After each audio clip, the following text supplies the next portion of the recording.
Camaradas, amigos, amigas, companheiras, companheiros, bem-vindos a mais um vídeo aqui no canal.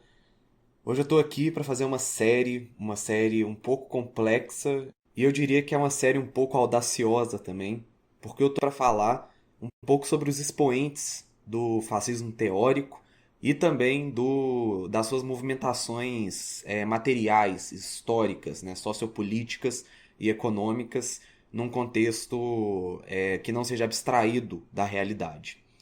Mas para começar, a gente precisa fazer um histórico de como surgiu esse ideal, como surgiu esse tipo de filosofia, esse tipo de maneira de enxergar a realidade e a ontologia do ser social, né?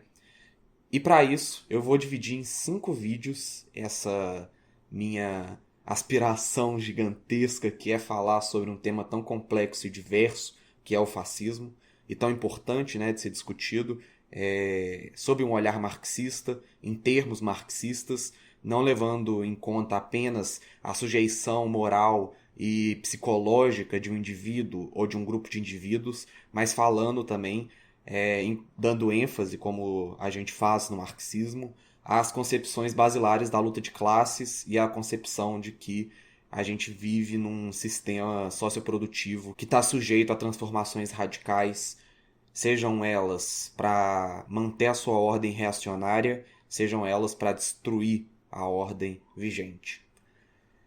E para isso, nesse vídeo nós vamos falar sobre as bases teóricas que precedem o fascismo. No segundo vídeo, eu vou falar um pouco sobre as bases teóricas das quais o fascismo advém. O terceiro vídeo vai ser sobre a luta de classes e o fascismo. E eu vou separar esse terceiro vídeo também num quarto vídeo, que é sobre a questão de Mitroviana e as frentes únicas, porque existe um debate muito grande dentro do contexto marxista sobre os informes do 13º Congresso da Terceira Internacional Comunista, né, e os informes do Dimitrov. Então eu resolvi fazer um vídeo separado para isso.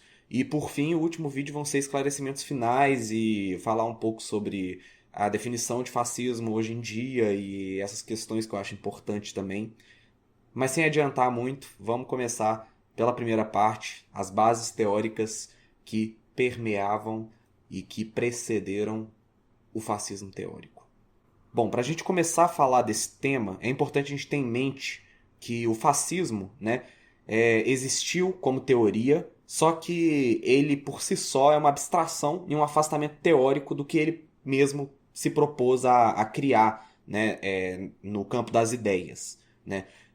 Por quê? A gente tem um contexto sociopolítico específico no qual nasce o fascismo, a gente tem um contexto socioprodutivo e histórico e temporal no sentido de tempo e espaço, né, de tempo histórico e espaço geográfico, em que ele surge como uma possibilidade acionária, uma possibilidade de ação, né, que se autoafirma em si mesma, né? Então ele surge para justificar essa possibilidade de ação, para aí sim as ações objetivas serem feitas, né? Então é uma doutrina que parte de um princípio teórico para justificar uma ação que vai acontecer, que vai ser posterior a essa abstração da realidade, né?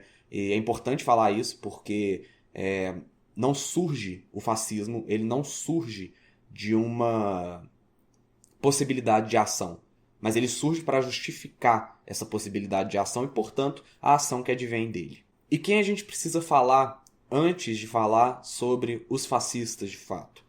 Bom, a gente precisa falar um pouco de Nietzsche, a gente precisa falar de Fichte, a gente precisa falar de Croce e de Hegel. São as principais pessoas que a gente vai tratar nesse vídeo para desdenhar um pouco sobre o que precedeu teoricamente, de fato, a movimentação fascista. Eu vou começar falando de Nietzsche e a relação que existe entre o Übermensch, né, o super-homem, e o homo fascista, criado pelo Gentile, né, uma metáfora também sobre a criação de um novo homem dentro da sociedade. E para isso eu vou citar uma passagem do livro do Nietzsche, né, Assim Falou Zaratustra, na página 451, ele diz o seguinte, abre aspas, homens superiores, assim diz a população. Não há homens superiores, todos somos iguais. Perante Deus, um homem não é mais que outro, todos somos iguais. Perante Deus, mas agora esse Deus morreu. E perante a populança, nós não queremos ser iguais. Homens superiores, ele continua.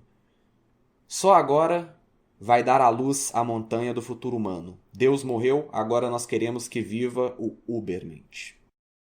Bom, existe uma correlação entre o Ubermensch, e uma inspiração até, né, entre o Ubermensch e o Homo fascista, criado pelo Gentili, como eu disse antes, na ambição de totalizar, dentro da ação do indivíduo, os valores éticos presentes, né?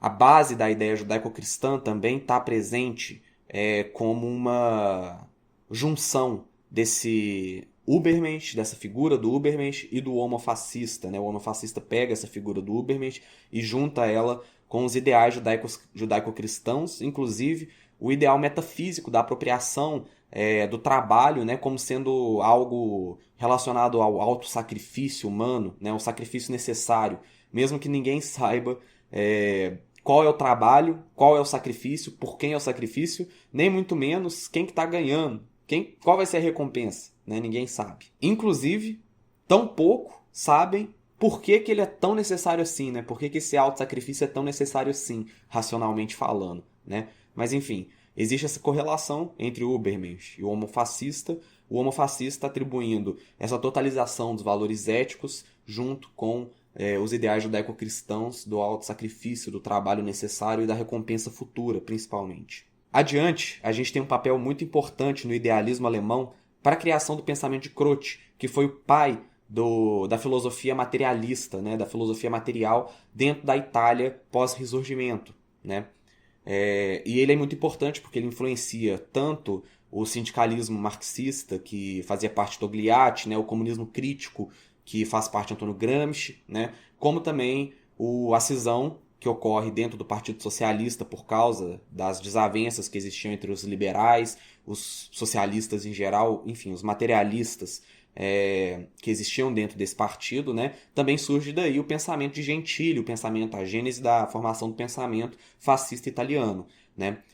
E para isso é importante ressaltar que o idealismo alemão ele vem com o objetivo de fazer uma crítica ao pensamento, né? Hegel e Marx mais do que Hegel, mas Hegel que resgata a dialética e coloca em xeque a teoria metafísica, a teoria que não trata dos fenômenos como contradições, né, como antíteses, mas sim como objetos atemporais, objetos permanentes, essenciais, né?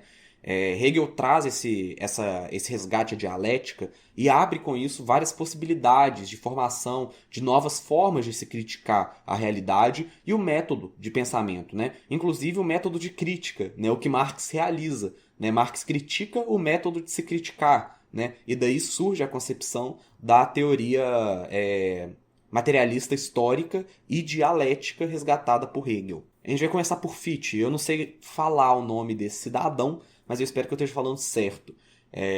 Ao contrário de Hegel, né, que rompe completamente com a metafísica e com o kantianismo, né, Fichte faz uma conexão entre Hegel e entre Kant no aspecto que é um aspecto interessante, na medida que ele não estava de acordo com essa ideia do noumena, com essa ideia que existe um suprassensível, que existe categorias além da nossa percepção humana, sensorial e racional, né? Mas, ao mesmo tempo, ao invés de caracterizar essa separação formal entre as ideias e os fenômenos sensíveis, como faz os autores materialistas, né? Ele concretiza uma tese de que a consciência não se fundamenta no mundo material. Pode parecer difícil, mas o que ele quer dizer com isso? Ele quer dizer que a consciência não se baseia em nada fora dela mesma. E ele traz, com isso, um novo tipo de pensamento, que é o pensamento sobre a autoconsciência, né?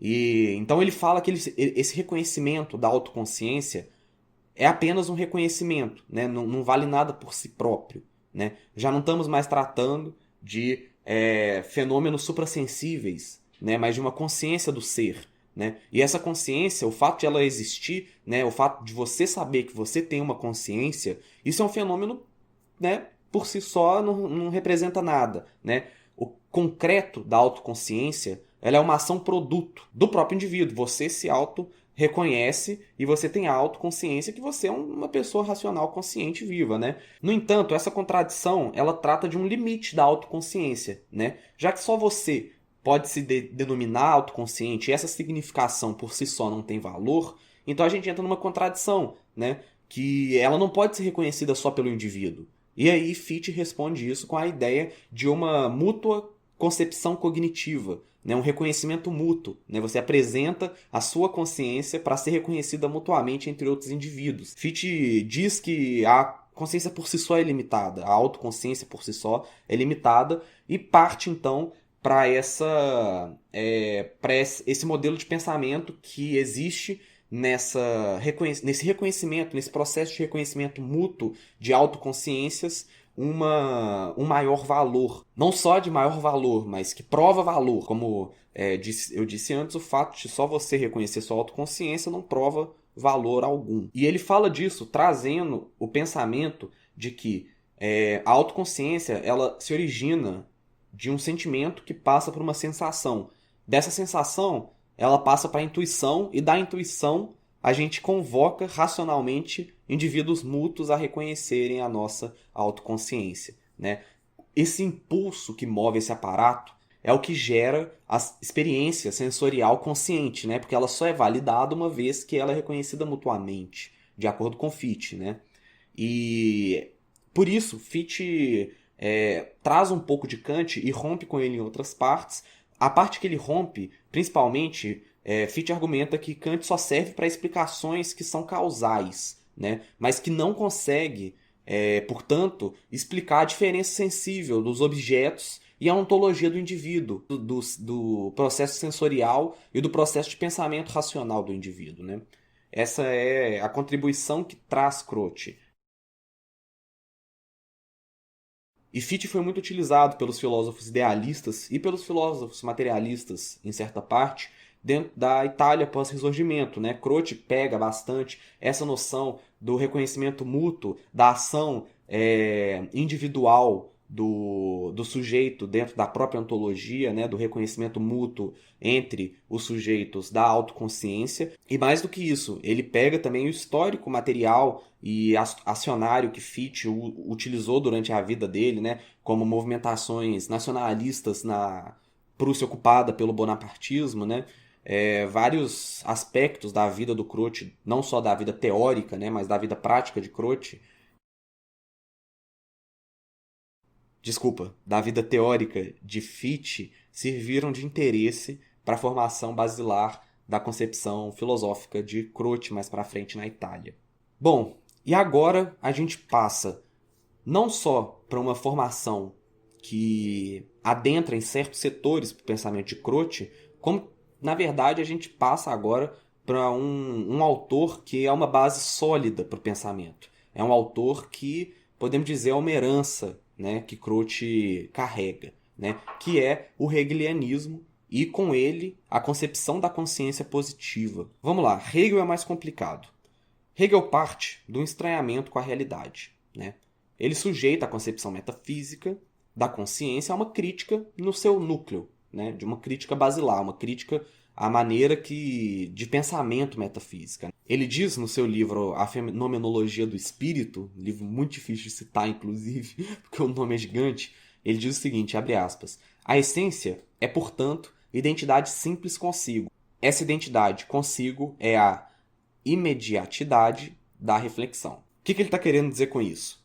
Ele está fazendo uma crítica a esse modelo de pensamento metafísico, né, colocando a dialética e o reconhecimento do antagonismo que é presente no movimento das coisas, né, no movimento das ideias. Né? Ele está fazendo essa crítica. E isso fica mais claro na segunda passagem que eu vou citar desse mesmo livro, que essa está na página 174, onde, abre aspas, ele diz o seguinte: o movimento dialético da substância, passando pela causalidade e a relação recíproca, é, portanto, a gênese imediata do conceito, por meio do qual seu devir é exposto.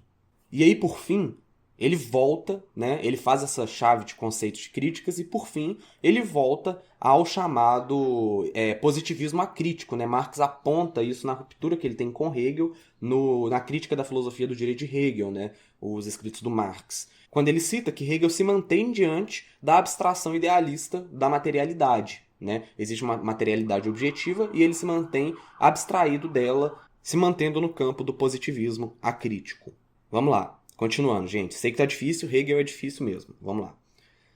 Não é só a dialética hegeliana que se atrelou ao sistema do capital para investigar e pôr à mesa esse estranhamento objetivo, né, das contradições da nossa sociedade, do Estado, né, esse estranhamento presente entre o indivíduo que enxerga o Estado, enxerga Deus, né, como se fosse Deus e o Estado que tivessem o criado, né, sendo que são realizações contrárias, né, existe a inversão do sujeito, do predicado nessa lógica de pensamento, né, mas também essa dialética, ela sistematizou a lógica de pensamento para agir dentro dessas limitações, né, positivas, entre aspas, positivas, né, positivas no sentido de positivismo, né, dentro da ordem dessas limitações, né, e por isso ela se torna idealista na medida em que não reconhece a materialidade que corre por trás desse fenômeno de organização social que estão sobre as bases do capital. Ou seja, você observa o estranhamento, você tem noção que aquilo te causa estranhamento, né? Mas você não investiga as bases materiais, históricas que estão por trás disso. Isso quem faz é Marx. Né? Por isso que a doutrina dele é materialista e é histórica. Né? Ele pega a dialética do estranhamento, né? A dialética das contradições que Hegel coloca na sua obra, mas mais que isso, ele faz uma investigação e critica o método de se criticar na medida em que ele coloca que a abstração da realidade em prol da ideia pura, essa abstração ela não se materializa dentro de um contexto socioeconômico e socioprodutivo, principalmente. Né? E esse termo, positivismo acrítico, ele é de Mesaros. Né? Mesaros trata muito disso no seu livro Para Além do Capital. Né? Vai ficar recomendado novamente para as camaradas lerem Para Além do Capital, do Mesaros, que é um livro que é muito esclarecedor nesse contexto de facilitação para entender a obra de Hegel. Agora, a importância desse positivismo acrítico dentro da teoria de Hegel e dessa abstração da realidade foi que ela possibilitou uma geração de diversos entusiastas para sua possível crítica ou superação ou defesa. Né? Dentro dessa limitação e desse ciclo que fica preso à teoria hegeliana, se torna importante ela existir, né, porque ela abre espaço para outros tipos de fomentações teóricas, né, inclusive a fomentação teórica que desenvolve o pensamento de Croce na Itália pós-Ressurgimento. Né, por isso que é tão importante. Né, e o mesmo erro que Hegel coloca na inversão desse sujeito causal e do predicado passa por Croce também. Né? Ele não supera a positiva concepção do Estado, né, no sentido, de novo, positivista. Né? Ele não supera isso e, por isso, assim como Hegel, ele foi um divisor de águas dentro da concepção filosófica italiana. Né? Ele se manteve ao mesmo ciclo preso a Hegel e, por isso, abriu alas para diversos tipos de confrontações teóricas, né, que existiram advindos da sua teoria. Por exemplo, cito novamente, Togliatti, Gramsci e Gentili são frutos da teoria de Croce. Né? O pensamento sindicalista italiano, o marxismo crítico, gramsciano e o fascismo de Gentili, né? Eles são pensamentos que surgem da mesma base teórica do liberalismo e do positivismo acrítico que Croce desenvolve, herdando a teoria hegeliana, certo? Mas nem só disso viveu Croce. Na verdade, dentro da Itália pós-ressurgimento, a filosofia alemã entrou e caiu como uma luva para os italianos. Né? As duas nações passaram e passariam ainda por modelos de formação burguesa e capitalista um pouco semelhantes, e a tradicionalidade da filosofia alemã, principalmente da filosofia hegeliana, da filosofia idealista, mas também um pouco dos pessimistas e dos materialistas alemães, perpassa pelo cenário político, por um cenário político semelhante dentro da Itália. Né? E por isso, Croce não viveu só de Hegel. Na verdade, a maior parte da vida acadêmica de Croce Ele se concentrou em fazer uma segunda cruzada, entre mil aspas, contra a teoria kantiana, contra a crítica da razão pura de Kant, né? Essa questão do empirismo, do racionalismo presente em Kant, Croce tentou, grande parte da sua vida passou tentando criticar esse modelo de Kant, né? E inclusive trazendo com ele a filosofia alemã hegeliana, né? Como uma espécie de herança para poder fazer essa crítica, né? Essa possibilidade de crítica, né? Mas além disso, ele coloca também a importância da estética, né? Como formulação ontológica, né? Do ser social.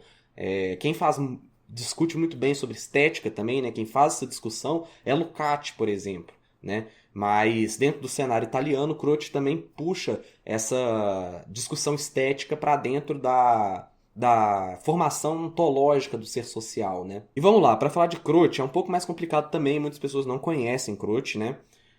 Croce, ele pensa o seguinte, a filosofia dele, ela é colocada nas divisões do espírito e da mente, né?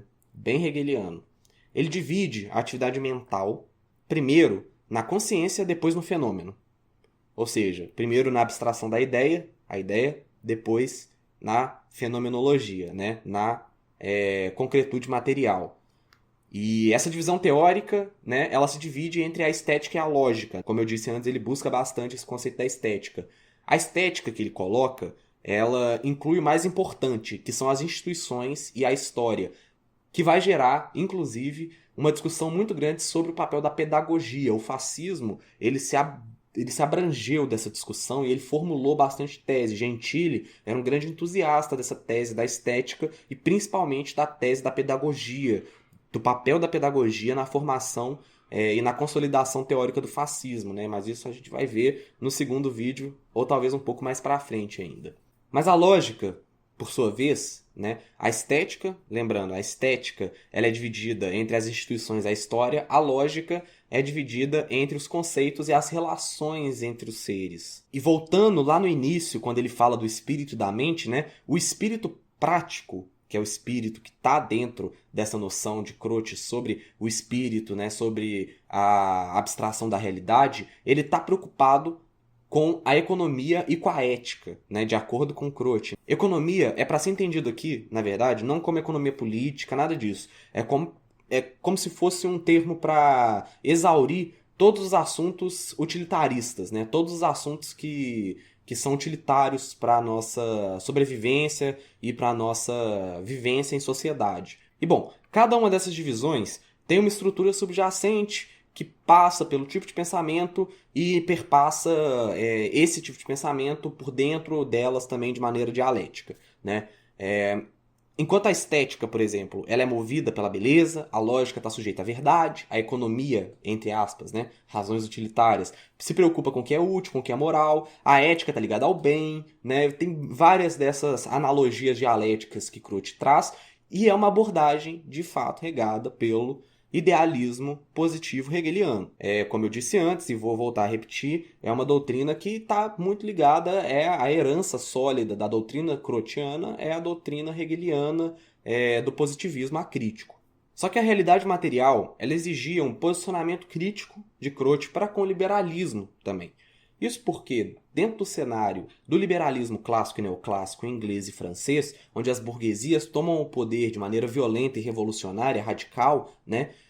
A Itália e a Alemanha e outros países que também estão presentes nesse contexto, eles se unificam e formam estados nacionais não focados e não banhados pelo liberalismo, pela uma ruptura radical entre o sistema vigente e o novo sistema, né? Na verdade, ele surge como uma conciliação. Gramsci chama isso de revolução passiva, né? Lenin, por sua vez, chama isso de via prussiana, né?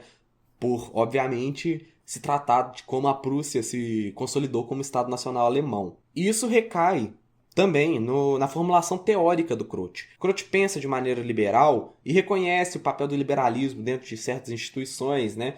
Afinal, ele era um grande defensor positivo do Estado, etc, etc, né? Mas ele nega, e isso é muito importante de lembrar, o atomismo social. E ao mesmo tempo que ele reconhece o indivíduo como maior e, portanto, mais importante extrato, né, basilar da sociedade, ele também coloca um limite dentro de como e quando o capitalismo atua, né? Ele se coloca como... a sua teoria, desculpa, se coloca limitando o capitalismo de uma maneira utilitária, né? De uma maneira utilitária regada, inclusive pela ética.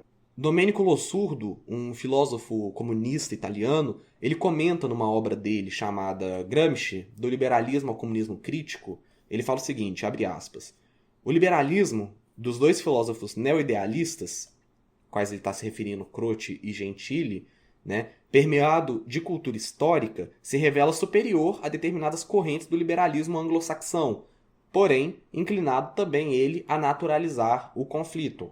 Né? Naturalmente, é uma filosofia que está presente num contexto onde o Estado está sendo visto como insuperável ou como agente legitimador. Bom, Croce é muito importante porque Croce foi o mentor teórico de Gentili. A gente vai tratar de Gentili no próximo vídeo porque eu sinto que esse vídeo vai ficar um pouco grande e um pouco complexo, né? Vai ficar muito denso. Então é importante a gente dar uma recapitulada depois no próximo vídeo, mas é importante também a gente entender de onde vieram, né? Por que eu fiz esse vídeo, de onde vieram as bases teóricas que surgem e que possibilitam formar esse extrato, né? Que responde ao movimento social. Lembrando, o fascismo teórico ele serve para possibilitar uma ação. Né? Ele surge como uma justificativa, uma prerrogativa necessária para justificar uma série de ações objetivas que se moldam na materialidade dentro de uma situação histórica, temporal, específica. Né? E por isso é importante a gente entender, né, de onde vem o fascismo teórico, né? De onde foi buscada a fonte dele. Né? É importante lembrar também que existem vários outros tipos de experimentações, né, que denominamos de neofascismo, né? Às vezes até tem uma discussão muito grande se é fascismo ou não é, né? Se é neofascismo ou não é, né? Se é uma apresentação do capital de uma forma mais autoritária, reacionária, ou se agrega ao fascismo, ou se o fascismo não é isso. Né? Enfim, são vários temas que a gente vai discutir mais pra frente, mas eu acho importante esse vídeo estar aqui, porque é importante a gente conhecer. Nós que somos comunistas, marxistas, se você está chegando aqui e não é, vai estudar Marx, vai estudar Lenin, vai estudar Stalin, Trotsky, Mao, vai estudar o pessoal bom, vai estudar Hegel, vai estudar esse pessoal. Porque é importante a gente conhecer, talvez, melhor o nosso inimigo do que ele mesmo se conheça. Né? A gente vê hoje várias pessoas organizadas em núcleos, em sindicatos, em partidos, né, que se denominando antifascistas e não conhecem a base teórica do fascismo, que é de se combater. Né? O fascismo ele cresce de maneira com que, dentro de uma situação sociopolítica, dentro de uma situação específica, ele tem espaço para fomentar a radicalização das médias massas. A gente vai entrar mais para frente, tá? Não se preocupem. Mas só adiantando, ele entra dentro desse espaço e ele consome esse espaço de maneira proporcional à maneira com que os partidos comunistas não conseguem agariar os proletários e as proletárias para a radicalidade revolucionária, internacionalista, marxista, comunista. É isso que acontece. Então é preciso a gente entender também teoricamente de onde vem o germe que possibilita a formação do discurso fascista e entender como ele pode ser combatido a ferro e fogo, a punho de armas e também, teoricamente, que não se torna uma tarefa difícil, como vocês verão, né, e como vocês puderam ver, né, é uma junção de vários pensamentos desagregados de maneira completamente positiva, de maneira completamente agariada à manutenção do Estado, de maneira reacionária, chauvinista, como a gente vai ver mais para frente, e por isso é importante a gente estar estudando o que possibilitou esse tipo de pensamento se dar para justificar a prerrogativa de uma ação objetiva que gerou milhões e milhões de mortes no nosso mundo.